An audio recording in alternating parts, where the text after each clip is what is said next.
So I think Skippin' Loafer is one of those romance animes that need to be on your radar. At the end of the day, if you are a romance anime fan, easily Skippin' Loafer and I would say maybe Galaxy Next Door, and then maybe right under Galaxy Next Door is Insomniacs After School. I would say in boom, boom, bam, in those 1, 2, 3 order, these are the ones that need to be on your hit list for spring season if romance anime is like your genre.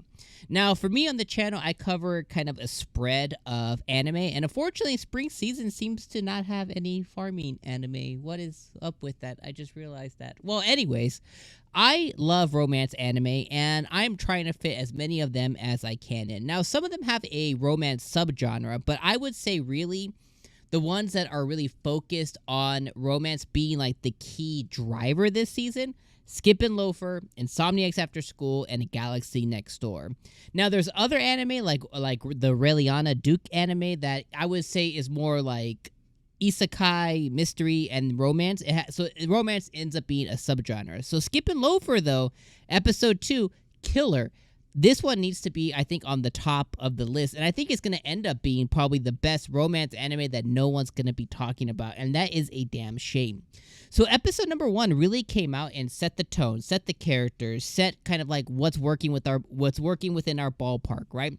Introduced us to our two main characters in Shima and in Mitsumi, right? It introduces us to these two specific characters. One, really good-looking guy, kind of shaggy-looking, seems lonely, seems need to find his way. Then we have Mitsumi on the opposite side. She is from the Boondies. She is finally in Tokyo, experiencing everything for the first time. She went to a school of 8 people for most of her life. All these different like social cues and everything are very foreign to her. Much like living in the big city, so is the people of the big city and how they interact with each other, how they become friends, how they hate each other, how they gossip. All these things that are more normal, commonplace in standard city societies. They're just kind of foreign to her because she was basically so close-knit. If you didn't like one person in your class where she came from, you didn't like 1/8 of your class. That's a lot, right? You think 1/8 of a normal class of freshmen or seniors or sophomore, like you're talking about hundreds of people. But in her case, you didn't like 1/8. You're talking about one person out of like 8. So it makes a lot of sense here, and it is such a pleasure to watch episode 2. So episode 1, like I said, came in and established all these different things. It established character. It established our characters. It established good world building, right? Boondies to Tokyo. It established good plot design. Girl's first experience here. Her first experience, not a great one. Turmoil, hecticness, stressful, all these things. Knight in shining armor? Kind of. Somebody there to guide her. Somebody there who had took an interest in her. Thinks of her kind of like lost puppy-ish kind of thing.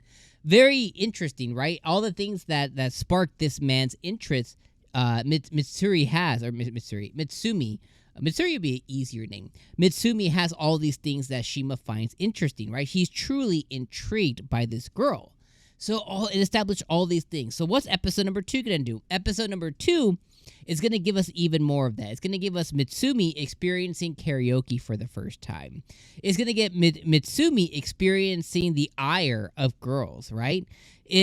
So far we've established, and the anime has established, that Shima, his interest in Mitsumi doesn't just extend from when they're alone or they talk to each other. He's making it known to the class, especially that they're in. He's making it known that he has an interest in Mitsumi. Extended to where she's finally doing the first-time introductions that she was stressing about so much. She gave a whole spiel. She gave a freaking biography more than anybody else. But then she messed up by saying, I want you guys to serve me. And that's why, I think I want to stand above all of you guys. He made a joke to not only break the ice and the tension, but he also made something that was very cute. He's like, I just want to be a servant of Mitsumi.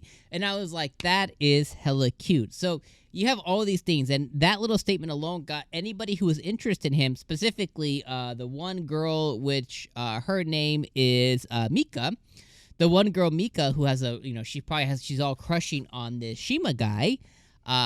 She set out to go and use Mitsumi's closeness and try and manipulate her like girls do, and make her think that she must just be nice to you because he's just a nice guy, blah blah blah blah. And she's like, oh, okay. She's like, don't read into it because you're gonna get hurt, kind of thing. And she's like, oh, I didn't know, because again, she's kind of ignorant to all these things, and she's taking somebody's kindness, she's taking it full front of like thinking like, oh, she's really trying to warn me and help me. Like, I didn't realize, I didn't know he had interest or he was I thought he was just cool, a nice person. So, she immediately starts to manipulate her and then use her to get closer to her via karaoke and all this other stuff.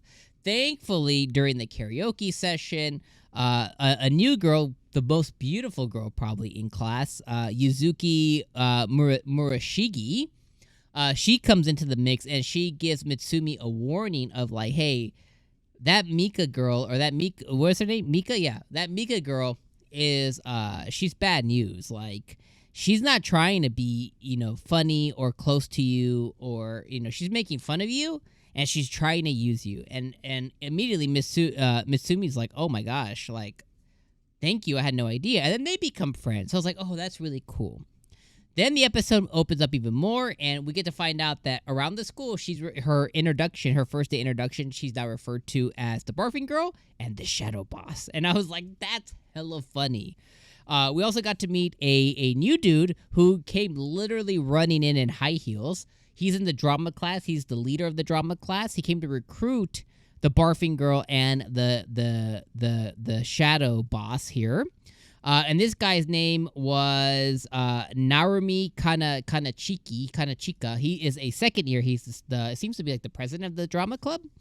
And that led her to go watch the play. Shima went to go watch the play. And towards the end of the episode, we find out that Shima may have in fact been a childhood actor. He may have been on some kind of mainstream, daytime show, like a J drama show in midday, maybe like a childhood actor or something. So he recognizes him because he was like, oh, you would look perfect on stage, kind of thing. He was trying to recruit him as well. And that immediately gets Shima's badness to come out, and he immediately goes in and says, your play sucked, dude. And I was like, ooh, what a twist. So you have this drama, melodrama, these things coming, Shima being a mystery, Mitsumi kind of recognizing that he's a little bit of a mystery and he's lonely, so it's going to be this really cool little relationship that we're going to get to see witness before our eyes. And I'm just all in on Skip and Loafer. Like, this anime was not on my list, and it just blew me away. And episode 2 is exactly what I wanted. I had lots of laughs. I had a good time watching it. I was enthralled. And by the end of it, I was like, oh my God, it's over already? And that's when you have a good episode. All right, let me know what you guys thought about episode number 2. Let me know if this is on your list, top of list, bottom of list. Was it on your list? Let me know anything in the comments below. And I will see you guys more than likely for episode number 3. This week, I'm evaluating what anime I'm officially watching every single week this week. Now that I have 2 more anime left this week to watch that are on my list. And then which is Pokemon. I'm only going to watch episode number 1, and then the last one is Oniko, I think is the last one. Oshinoko. That's the last one to watch, and then I'm really going to determine what I'm watching for the rest of the season. So shout out in comments if you want to see me all season long. All right, peace.